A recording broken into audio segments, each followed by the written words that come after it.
우리 기독교는 은혜의 종교입니다. 다 아시죠? 예.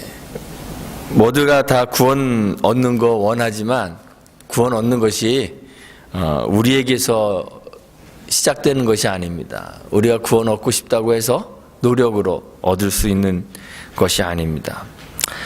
우리는 하나님께서 우리에게 자기 자신을 주시는 그러한 은혜를 인하여 믿음으로 말미암아 구원을 얻었습니다. 그래서 구원이 우리에게서 난 것이 아니기 때문에 그 구원을 성경은 선물이다 이렇게 부릅니다. 우리 스스로는 구원을 얻는데 조금도 기여할 수가 없습니다. 그래서 바울이 이 은혜의 복음을 깨닫고 난 후에 모든 것이 하나님의 은혜인 것을 고백하죠. 고린도전서 15장 10절에 보면 나의 나된 것은 하나님의 은혜입니다. 그렇게 고백합니다. 그런데 이 오직 은혜로 구원 얻었다는 것이 은혜로 구원 얻은 사람들의 그 은혜에 합당한 삶까지 자동적으로 만들어주는 것은 아닙니다. 하나님이 우리를 구원하셔서 바로 천국으로 데려가시면 얼마나 좋았을까요?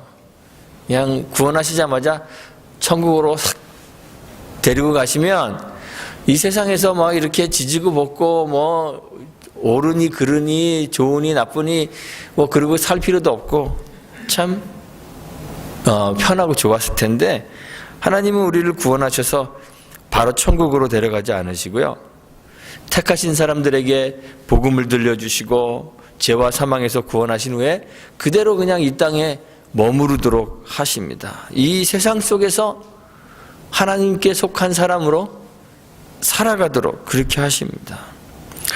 우리가 하나님 나라에서 하나님과 함께 이 완성된 구원을 누리게 될 때까지 우리는 하나님께서 우리 안에서 시작하신 이 구원을 가지고 구원의 완성을 이루기 위해서 이 세상에서 살아가야 되는 것이에요. 예수님의 구속의 사역을 통해서 성령께서 우리 안에 내주하시게 되었습니다. 여러분 안에 성령 다 계시나요? 대답을 못 하시나요? 예, 계셔야 됩니다. 성령이 다 거하셔야 구원 얻은 사람들입니다. 성령께서 우리 안에 내주하시게 되었습니다. 성령이 우리 안에 거하시면 우리의 존재가 변화됩니다. 그것을 성경은 거듭남이라고 표현했습니다. 성령이 우리 안에 들어오셔서 우리를 거듭나게 하십니다. 그런데 성령이 우리 안에 거하시는 성령의 내주가 이루어지고 우리가 거듭난 존재가 되었다는 것이 구원이 완성되었다는 것을 말하는 것일까요? 아닐까요? 그것은 아닙니다. 성령이 내주하시고 우리가 거듭난 사람이 되었다고 해서 구원이 완성된 것은 아닙니다. 완성된 구원을 얻는 것은 아닙니다.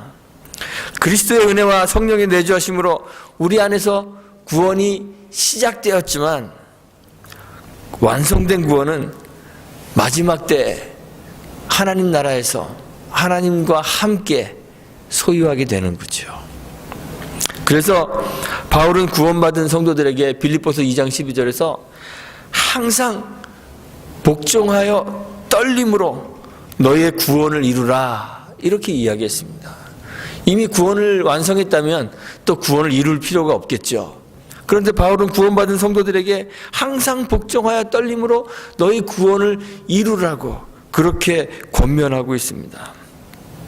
성령이 우리 안에서 우리의 존재를 변화시키고 우리를 새롭게 태어난 거듭난 존재가 되게 하셨지만 구원이 완성된 것은 아니기 때문에 우리의 삶에서 구원받은 자로서의 삶, 성령의 그 열매들이 저절로 삶으로 나타나는 것은 아니라는 말이에요. 성령의 역사는요, 우리 안에 인격적인 변화를 가져오게 됩니다. 우리의 인격을 형성하는 것을 우리가 보통 통상 세 가지 얘기하잖아요. 지, 정, 의. 이 세 가지를 우리가 합해서 인격이다 이렇게 부릅니다. 성령께서 우리의 지성을 거듭나게 하셔서 하나님을 이해하게 하십니다. 그런데 지성을 거듭나게 하셨다는 것이 우리가 모든 지식에 통달하게 된다는 것은 아니에요. 그 전지, omniscience, 이것은 오직 하나님만 하시는 거죠. 우리가 모든 지식에 통달한다는 것이 아니라 하나님 아는 지식의 가능성을 성령께서 열어주시는 거예요. 전에는 우리가 하나님을 알 수가 없었는데, 그래서 하나님을 찾을 수도 없고 하나님을 경배할 수도 없었는데, 성령께서 우리 안에 내주하셔서 우리 안에 하나님 아는 지식의 가능성을 열어주십니다. 우리의 지성을 거듭나게 하시는 거예요. 그래서 이제 우리는 하나님을 알아가고 하나님을 이해하게 되는 거예요. 우리의 감성을 거듭나게 하셔서 하나님을 느끼고 그를 사랑하게 합니다. 전에는 만물에 계시는 하나님을 느끼고 경험하지 못했는데, 이제 성령께서 우리 안에 거하셔서 우리의 감각을 예민하게 하시고 우리의 감성을 거듭나게 하셔서 우리 곁에 계시는 하나님을 느낄 수 있는 가능성을 열어주는 거예요. 성령께서 우리의 의지를 거듭나게 하십니다. 그래서 거듭난 의지로 계명을 지키고 성령의 열매를 맺을 수 있도록 만들어주십니다. 거듭난 의지로 결단하여 새로운 삶을 살게 하는 것이죠. 그것이 성령이 우리 안에서 하시는 일입니다. 그래서 성령의 열매를 본문에서는 9가지로 이야기하고 있죠. 사랑과 희락과 화평과 오래 참음과 자비와 양선과 충성과 온유와 절제, 이 9가지의 성령의 열매들이 우리 거듭난 의지를 통해서 의지의 결단으로 이 열매를 맺으려고 하는 거예요. 열매가 자동적으로 맺혀지는 것이 아니라 의지의 결단을 통해서 맺어가는 거예요. 이 9가지 덕목을 우리는 성령의 열매다 이렇게 부르죠. 그런데 이 9가지 서로 다른 열매가 맺혀지는 것은 아니에요. 어떤 사람들은 그래요. 나는 사랑은 잘하는데 충성이 좀 부족해. 그리고 뭐 어떤 사람들은 나는 이 9가지 중에 한 서너 가지 잘하는데 나머지는 잘 못해. 그래서 이 성령의 열매들을 성령의 은사와 좀 착각하시는 분들이 계신 것 같아요. 성령의 은사처럼 각기 자신이 잘하는 분야를 개발해야 되는 그러한 것이 아닙니다. 성경은 이 9가지를 합해서 성령의 열매라고 그렇게 부르고 있습니다. The fruit of the Spirit 이렇게 불러요. 그리고 단수 명사로 사용하고 있습니다. fruit 단수 명사로 되어 있고요. 그 뒤에 나오는 동사도 is 단수 동사로 되어 있습니다. 이 9가지가 한 송이의 열매를 이루고 있는 거예요. 각각의 항목들은 성령의 이 열매에 서로 다른 모습 또는 다른 성격, 이렇게 보면 될 것 같아요. 하나의 성령의 열매가 각각의 상황 속에서 다르게 표현되는 그러한 각각의 다른 모습, 성격이라고 우리가 이해하면 좋을 것 같아요. 그러니까 사랑은 잘하는데 온유하지 못한 사람이 있을까요, 없을까요? 그런 사람은 있을 수가 없습니다. 그런 경우는 아마 없을 것입니다. 사랑하는 자는 당연히 오래 참을 수 있는 것이고요. 사랑하면 충성하는 것이에요. 이 9가지의 열매 중에 대표가 뭐냐? 바로 사랑입니다. 사랑은 기독교 신앙의 아주 대표적인 덕목이에요. 기독교를 사랑의 종교라고 그렇게 부르잖아요. 그렇게 부르나 봅니다. 그런데 아이러니하게도요, 요즘 보면 교회 다니는 사람이건 교회 밖의 사람이건 대부분 교회에 대하여서 사랑이 없다고들 이야기합니다. 교인들 보면요, 대부분 자기가 다니는 교회에 대해서 불만들 가진 사람들이 꽤 많이 있거든요. 그런데 그 불만 중에 대부분이 우리 교회는 사랑이 없어. 대부분 이제 그런 불만을 갖습니다. 제가 여러 사람들을 만나봤는데요, 대부분 그러더라고요. 우리 교회는 사랑이 없어. 그렇게 얘기합니다. 교회 밖의 사람들도 교회에 대해서 비판하는데 대부분이 교회에 사랑이 없다는 것입니다. 교회들이 거대해지고 부유해지고 그래서 뭐 거대한 기업처럼 이렇게 돼가요. 수백억짜리 호화로운 건물을 짓습니다. 그런데 이런 모습들을 보면서 사람들이 교회를 이기적으로 보는 거예요. 교회는 너무 자기밖에 모른다. 자기들이 소유한 부를 좀 어렵고 소외된 사람들과 함께 나누면 얼마나 좋아. 그런 함께 나누지 못하는 것 때문에 교회를 비판합니다. 결국 무슨 말이냐면 교회에 사랑이 없다는 그런 말입니다. 얼마나 아이러니해요. 기독교가 사랑의 종교인데 사랑이 없다는 얘기를 들으니까. 사랑은 성경의 중심 주제 가운데 하나입니다. 사랑을 빼고는 성경을 이야기할 수가 없습니다. 마태복음 22장에서 한 율법사가 예수님께 찾아옵니다.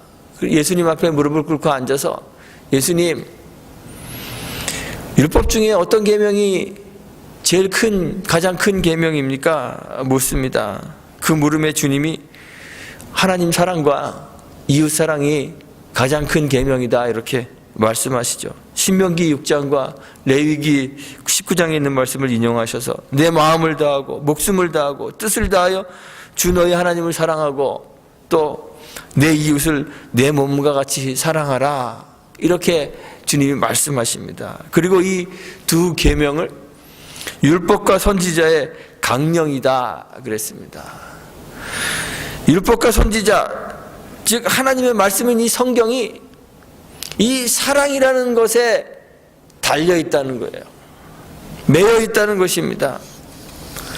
예수님의 이 말씀 속에서 우리는 사랑이 계명인 것을 알 수 있어요. 사랑은 계명입니다. 우리 사람들 보면요, 대부분 사랑을 아주 감상적인 것으로 그렇게 생각하는 경향이 있습니다. 사랑이 무엇인지, 사랑의 정의를 내리라고 하면 참 어렵습니다. 정의 내리기도 어렵고 설명하기도 어렵습니다. 그래서 사랑은요, 사실 추상적, 가산명사가 아니고 추상명사잖아요. 추상적인 단어입니다. 대부분 사람들에게 사랑은 추상적입니다. 며칠 전에 교회 오느라고 차를 타고 이렇게 오는데요. 뒤에서 저희 딸 세아가 이제 셀폰으로 음악을 크게 틀어놓고 그러고 이제 오고 있었습니다.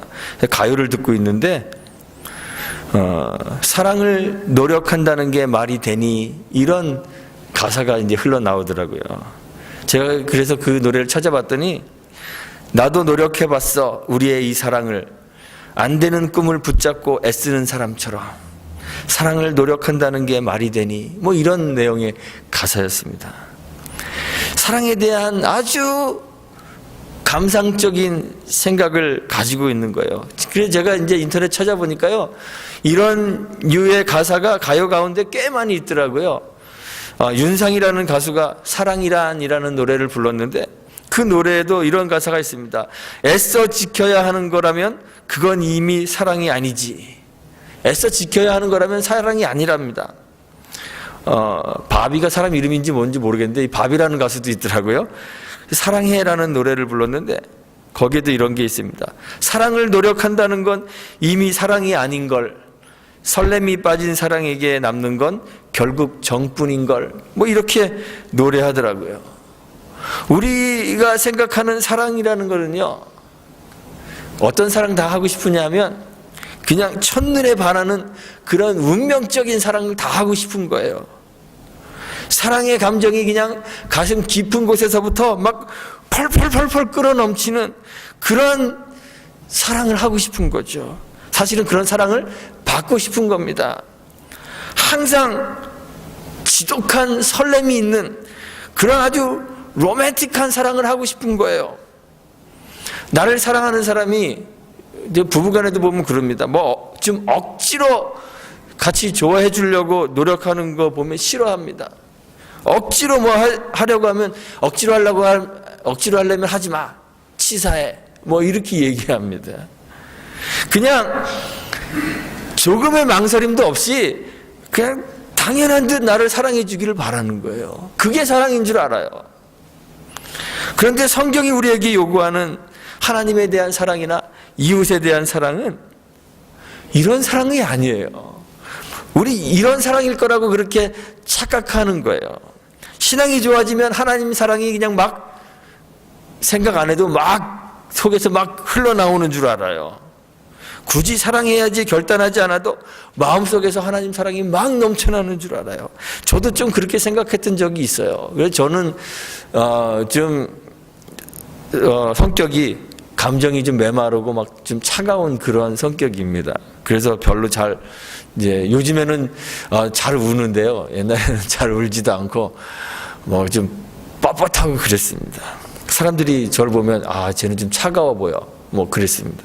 그래서 그런지 하나님에 대해서도 좀 이렇게 로맨틱하고 뭐 이렇게 짜릿한 그런 사랑의 감정이 막 속에서 생겨났으면 좋겠는데 그런 생각이 좀 없는 것 같아요. 그래서 제가 신학대학원 가야 된다고 가면서부터 나도 좀 이렇게 그 펄펄 끓는 사랑을 좀 하고 싶다. 그래서 제가 하나님 내 마음속에서 그냥 사랑이 막 좀 생기게 좀 해주시면 안 될까요? 뭐 이런 기도를 제가 한 적도 있어요.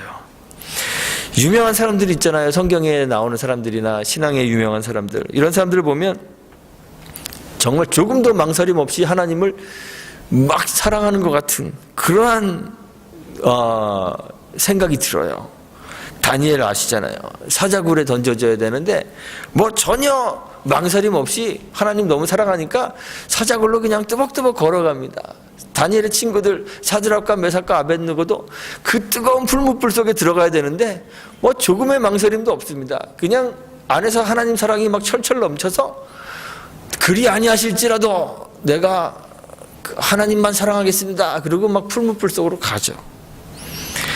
바울과 베드로 같은 사도들도 무시무시한 고문을 당하고 막 매 맞고 감옥에 갇히고 죽을 때 목이 잘려 죽고 십자가에 거꾸로 매달려 죽고 막 그러는데 전혀 망설임이 없는 것 같아요. 성경에 나온 사람들만 그런 게 아니라요. 주기철 목사님 뭐 이런 그 사람들 얘기를 들을 때 막 감옥에서 고문당하고 그 바닥에 뭐 그런 얘기 있잖아요. 교회 들어와갖고 바닥에 예수님 사진 이렇게 놓고 밟고 지나가라 그러는데 뭐 다 밟고 지나가는데 어떤 사람은 예수님 사진을 막 끌어안고 막 울었다. 뭐 그런 얘기. 야, 나한테 만약에 누가 총 들고 와서 그렇게 하면 내가 저렇게 할 수 있을까? 그냥 내 속에서 막 그 하나님 사랑하는 마음이 막 넘쳐나서 그런 거 전혀 생각 안 하고 막 하나님 사랑했으면 좋겠다 뭐 이런 생각을 한 적이 있어요. 그게 좀 무서웠어요. 겁이 나고 그냥 총으로 빵 쏴서 죽으면 괜찮은데 제가 하도 그런 얘기를 많이 들었거든요. 뭐 손톱 밑에다가 뭐 대나무를 막 집어넣었다든지 이러니까 야, 저렇게 고문을 당하고 내가 하나님 사랑할 수 있을까? 그런 고민들 막 했어요. 그래서 그거를 견디는 사람들을 보면 야, 저 사람들은 뭔가 특별한 하나님이 저 사람들 속에 하나님 사랑하는 그러한 사랑을 막 넣어줬을 거야. 그 속에서 하나님 사랑하는 마음이 막 용솟음 쳐서 조금도 무서워하지 않고 떨리지 않고 고통 없이 그 고통을 받아들였을 것이다. 뭐 이렇게 이제 생각을 하는 거죠. 그래서 그 어떤 마음에서 오는 거냐면요, 다 사랑이 마음속에서 저절로 솟아나야 하는 것이라는 그런 마음에서 오는 거예요. 내가 할 수 있는 것이 아니라고 그렇게 생각하는 거죠. 하나님이 그렇게 나를 만들어 주셔야 된다고 생각하는 거예요. 성령이 우리 안에 계신다면 성령께서 그런 사랑의 마음이 솟아나도록 해주셔야지. 좋게 말하면요, 성령을 의지하는 것이고, 나쁘게 말하면 사랑을 감상적으로만 이해하고 스스로는 사랑할 노력을 전혀 하지 않겠다는 그러한 무지함에서 오는 것입니다. 그런데 성경을 읽어보면 성경은 사랑을 명령합니다. 하나님 사랑과 이웃 사랑이 율법과 선지자의 강령이라고 했습니다. 힘써 지켜야 할 계명이라는 말입니다. 예수님께서도 사랑을 새 계명으로 우리에게 주셨습니다. 사랑은 짜릿하고 설레는 감정이 아니라 계명입니다. 그냥 저절로는 절대 생기지 않습니다. 우리가 노력하여 사랑해야 하는 것이죠. 사랑을 포함하고 있는 오늘 본문의 성령의 열매들을 본문에서는 육체의 일과 대조해서 이야기하고 있습니다. 육체의 일들이 있습니다. 음행, 더러운 것, 호색, 우상숭배, 술수, 원수 맺는 거, 분쟁, 시기, 분냄, 당 짓는 거, 불리함, 이단, 투기, 술 취함, 방탕함, 이런 우리의 육체로 행하는 모든 일들과 대조하여 지금 성령의 열매를 얘기하고 있어요. 성령의 열매는 구원받으면 저절로 맺어지는 그런 열매가 아니라 우리가 육체의 일을 버리고, 그래서 오늘 읽은 성경에 보면 육체와 함께 그 정과 욕심을 십자가에 못 박았느니라 그러죠. 우리 육체의 일을 버리고 육체의 일 대신 우리가 실행해야 하는 그런 일이에요. 성령의 열매는 우리가 해야 되는 일이고 계명입니다. 사랑이 뭘까요? 사랑을 추상적으로 생각하지 마세요. 사랑을 어떤 감정이라고 생각하시면 안 돼요. 사랑장이라고 불리우는 고린도전서 13장에 가면 사랑을 정말 실제적으로 묘사하고 있습니다. 사랑은 오래 참는 것입니다. 오래 참는 거예요. 얼마큼 오래 참아야 될까요? 끝까지 참는 게 오래 참는 겁니다. 저희 누나가 항상 자기는 잘 참는데요, 자기는 끝까지 참다가 정말 참을 수 없을 때 화를 낸대요. 그래서 제가 그랬어요. 누구나 다 그래 그랬습니다. 저도 끝까지 참다가 참을 수 없을 때 화를 내는 거예요. 오래 참는 건 뭘까요? 끝까지 참다가 참을 수 없을 때 화내는 것이 아니라 정말 끝까지 참는 것이 오래 참는 것입니다. 사랑은 온유합니다. 영어로는 kind라고 되어 있어요. 친절해야 돼요. 모든 사람들에게 다 친절해야 되는 거예요. 사랑은 투기하지 않습니다. 질투 같은 거 안 한다는 거예요. 사촌이 뭐 땅 사면 배가 아프다 그러는데 나는 잘 안 되고 다른 사람이 잘 돼도 함께 기뻐해 주는 거예요. 사랑은 자랑하지 않는다 그랬습니다. 뽐내지 않습니다. 교만해서도 안 됩니다. 사랑은 무례이행치 않습니다. 모든 사람들에게 예를 다해서 사람들을 대합니다. 사랑은 자기 유익을 구치 않습니다. 자기 위주로 생각하지 않는다는 거예요. 사랑은 성내지 않습니다. 화도 안 내요. 우리는 화 벌컥벌컥 잘 내잖아요. 사랑은 화 안 내는 겁니다. 악한 것을 생각하지 않는 것입니다. 불의를 기뻐하지 않는 것입니다. 진리를 기뻐하는 것입니다. 그리고 나서 뒤에 사랑은 모든 것을 참습니다. 사랑은 모든 것을 믿습니다. 사랑은 모든 것을 소망합니다. 사랑은 견디는 것입니다. 그래요. 사랑 견디는 거예요. 이 고린도전서 13장에 나와 있는 사랑에 대한 이야기들 가운데 해석이 필요한 항목이 있나요? 사랑은 추상이 아닙니다. 사랑은 계명입니다. 실제입니다. 실제적인 우리 행동의 근거가 사랑이에요. 그래서 사랑이 힘든 거예요. 사랑이 로맨스가 아니기 때문에. 세상에서의 사랑도 그렇습니다. 사랑이라는 것이 원래 그렇습니다. 사랑은 당위정 같은 거, 당위정 아시나요? 요즘에 그런 말 잘 안 쓰잖아요. 옛날에 보면 그 쓴 약 겉에다가 설탕 이렇게 발라놓은 거. 예, 제 동생이요. 어렸을 때 집에 이제 어렸을 때는 단 거 집에 많이 없으니까 당위정을 집에서 가지고 나갔고요. 그거를 길 앞에 이렇게 앉아갖고 하나씩 이렇게 먹는 겁니다. 쪽쪽쪽 빨아먹다 보면 달잖아요. 근데 좀 먹다 보면 쓴기에 나오니까 툭 뱉고 또 그 약을 한 통을 그렇게 다 먹어요. 근데 사랑이 그 당위정 같은 거예요. 겉에 설탕이 발라져 있어서 입에 넣으면 단맛이 나요. 그런데 조금만 빨아먹으면 이내 단맛은 사라지고 쓴 알약이 나와요. 사랑 그런 거예요. 하나님 사랑하는 것도 그렇고 사람 사랑하는 것도 그렇습니다. 쉽지 않습니다. 교회 처음 나오면 하나님 처음 믿으면 그 우리 뭐 첫사랑 뭐 그런 얘기 하잖아요. 그 하나님의 사랑이 너무 커서 가슴이 뜨겁습니다. 그런데 신앙생활 오래 하다 보면 다 그래요. 제가 많은 사람들을 만나봤는데 다 하시는 얘기가 옛날엔 내가 정말 열심히 했어. 그래요. 다 옛날에는 열심히 하셨더라고요. 요즘엔 열심히들 안 하시더라고요. 사랑은 당위정이에요. 쉽지 않습니다. 어렵고 고통스러운 길입니다. 사랑에 대한 환상, 감정이 벗겨지고 나면 좁은 길이 우리를 기다리고 있습니다. 세상의 미움을 견뎌야 하고, 예수님의 말씀대로 하면 집이나 형제나 자매나 부모나 자식이나 전토나 자기의 모든 소유를 버려야 주님을 사랑하는 것입니다. 사람들은 사랑을 노력하는 게 말이 되냐고 이야기하지만 사랑이 원래 그런 겁니다. 사랑은 노력하는 것입니다. 뿐만 아닙니다. 하나님 사랑 뭘까요? 하나님 사랑은 종교적 의식을 거행하는 것으로는 증명할 수 없습니다. 예배당에 지금 나오신다고 하나님 사랑하는 거 절대 아니라는 말입니다. 헌금 많이 하신다고 하나님 사랑하는 거 아니라는 말입니다. 하나님 사랑을 어떻게 증명할 수 있을까요? 이웃 사랑으로만 증명할 수 있습니다. 그래서 또 어려운 거예요. 예수님이 제자들에게 말씀하시죠. 요한복음 13장 35절에서 서로 사랑할 때야 비로소 사람들이 너희들이 내 제자인 것을 알게 된다 그러죠.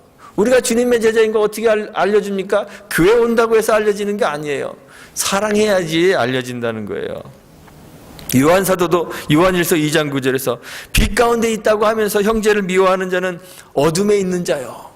그 형제를 사랑하는 자라야 빛 가운데 있다. 이렇게 얘기했습니다. 사랑하지 않으면, 이웃을 사랑하지 않으면 하나님 사랑도 증명할 수가 없는 거예요. 그런데 이 이웃 사랑이 너무너무 어렵기 때문에 그래서 사랑이 어려운 것입니다. 이웃 사랑하라는 것은 당연히 사랑할 만한 사람, 사랑의 당연한 대상을 사랑하라는 것이 아니잖아요. 주님이 말씀하셨습니다.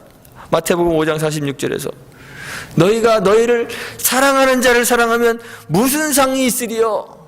세리도 이같이 아니하느냐 그래요. 사랑은 본래 사랑의 감정이 전혀 생기지 않는 대상까지 사랑해야 되는 것입니다. 그것이 사랑입니다. 그래서 주님은 우리가 마땅히 사랑해야 될 사람을 사랑하라 말하지 않고 마태복음 5장 44절에서 원수를 사랑하며 우리를 핍박하는 자를 위하여 기도하라고 했습니다. 그리고 그 고달픈 사랑을 우리들에게 직접 주님이 보여주셨죠. 바울이 로마서 8장에서 고백하고 있는 것처럼 하나님께서 우리를 위해 아들을 이 땅에 보내주시고 아들 그리스도께서 죄인임의 원수인 우리를 위해 죽게 하셔서 우리에게 대한 하나님의 사랑을 확인시켜 주셨죠. 바울이 그걸 고백하죠. 그리고 성령이 우리 안에 거하셔서 우리가 그 하나님의 사랑을 성령의 열매로 우리의 삶 속에서 맺을 수 있도록 우리의 지, 우리의 정, 우리의 의지를 새롭게 거듭나게 하시는 거예요. 우리에게 사랑의 계명을 주시고 우리도 우리의 거듭난 의지로 결단하여 사랑의 열매를 삶에서 맺도록 사랑하라고 그렇게 주님이 우리에게 요구하시는 거예요. 사랑에 대해서 설교하려고 하다 보니까요, 설명할 게 없더라고요. 사랑은 그냥 하면 되는 거더라고요. 쉬운 사랑은 없습니다. 저절로 사랑하는 감정이 생기는 일은 절대 없습니다. 교회에서도 사랑하기가 쉽지 않습니다. 교회 나오면 사랑이 잘 되나요? 그렇지 않죠. 사랑이 쉽지 않습니다. 모든 것을 참고 견디는 사람이 있을까요? 우리는 대부분 사랑하는 사람은 사랑하지만 미워하는 사람은 끝까지 미워하잖아요. 한 번 싫은 사람은 죽어도 싫은 게 우리들 원래 마음이잖아요. 그렇죠? 누구나 다 그렇습니다. 어떤 한 사람만 그런 게 아니라 누구나 다 좋아하는 사람은 정말 좋아하는데 뭐 간과 쓸개도 다 빼줄 만큼 좋아하는데 싫어하는 사람은 죽어도 싫습니다. 저도 그래요. 싫어하는 사람은 죽어도 싫습니다. 그래서 사랑이 계명이고 율법입니다. 그래서 주님께서 사랑하라고 하시고는 원수를 사랑하라고 그렇게 다시 말씀하셨습니다. 세상에 원수를 사랑하는 사람이 어디 있습니까? 그렇죠? 내가 사랑한다면 그 사람은 이미 원수가 아니잖아요. 원수를 사랑할 수는 없습니다. 그런데 그걸 사랑해야 된다고 주님이 말씀하시는 거예요. 그래서 사랑이 어려운 거죠. 어렵지만 정말 안 되는 것이지만 주님이 우리에게 요구하셨으므로 사랑을 노력하는 저와 여러분들이 되시기를 간절히 소망합니다. 사랑하기 죽기까지 죽을 만큼 힘든 그런 사람이 있을 수 있습니다. 생각해보면 저도 있는 것 같아요. 있는 게 아니라 많이 있는 것 같아요. 정말 죽을 만큼 사랑하기 힘든 그런 사람이 있습니다. 그런데 주님께서 그런 우리를 오래 참아주시고 주님의 그 온유함으로 우리에게 친절을 베풀어 주시고 주님이 자기를 주는 사랑으로 우리를 사랑하여 주셨으므로 우리도 그 주의 계명을 따라 정말 사랑하기 죽을 만큼 힘든 그 사람을 오래 참아주고 그에게 친절을 베풀고 성내지 않고 그를 예를 다하여 대하며 자기를 죽이는 사랑으로 사랑을 베푸는 그러한 우리 교회 저와 여러분들이 되셨으면 좋겠습니다. 그래서 우리 주춧돌 교회가 정말 이 아름다운 성령의 열매를 풍성히 맺어가는 그 사랑으로 하나가 되어서 올해 우리 교회의 표어처럼 정말 예수 안에서 함께 지어져가는 성령의 열매를 풍성히 맺는 그러한 교회가 되기를 주님의 이름으로 축원하고 부탁드리겠습니다. 우리 함께 기도합니다.